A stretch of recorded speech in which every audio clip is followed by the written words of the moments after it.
l'élément de l'échec et le coaching dont parlait peut-être Karine. Moi, Oui, ça c'est ça. fait maintenant, ça fait 23 ans que j'ai découvert le coaching et que je forme des coachs professionnels depuis 20 ans. Et le thème de l'échec est évidemment un thème, comme le thème des résistances est un thème. Le thème de l'échec est un thème très très important. Moi, ce que je constate beaucoup en lien avec la relation qu'on peut avoir avec l'échec, c'est non pas la confusion, mais c'est comme si on se trompe de cible. C'est-à-dire dans le problème qu'on peut avoir avec l'échec, c'est que on demande aux personnes, c'est quoi un échec? Souvent, la définition, c'est qu'un échec, c'est la non-atteinte d'un résultat attendu ou d'un bénéfice attendu.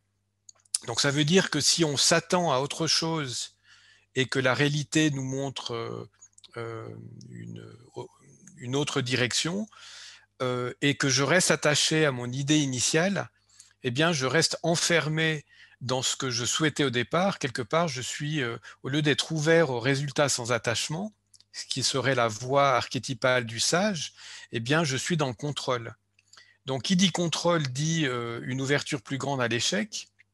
Et pour peut-être aider à transformer la culture qui vit très mal, pas seulement en France, hein, un peu partout, l'échec, je pense qu'il faudrait développer, comme ça a été dit dans une des questions-réponses que je vois défiler sur mon écran, c'est développer la présence.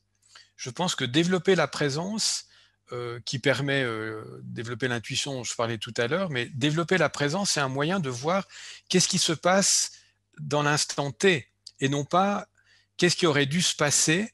Et donc, si je suis dans l'instant présent et si j'apprends à développer ma relation au présent, quelque chose qui peut s'apprendre déjà à l'école, ça peut s'apprendre par de la méditation, ça peut s'apprendre par des choses très simples, hein. En fait, développer une culture de la présence. Il y a des leaders, hein, des professeurs. Connaissez Peter Senge qui a écrit ce livre coécrit sur présence justement, et qui nous montre à quel point quand on est dans la présence, eh bien, on peut réagir de manière immédiate à ce qui se passe et non pas à ce qu'on aurait voulu qu'il soit.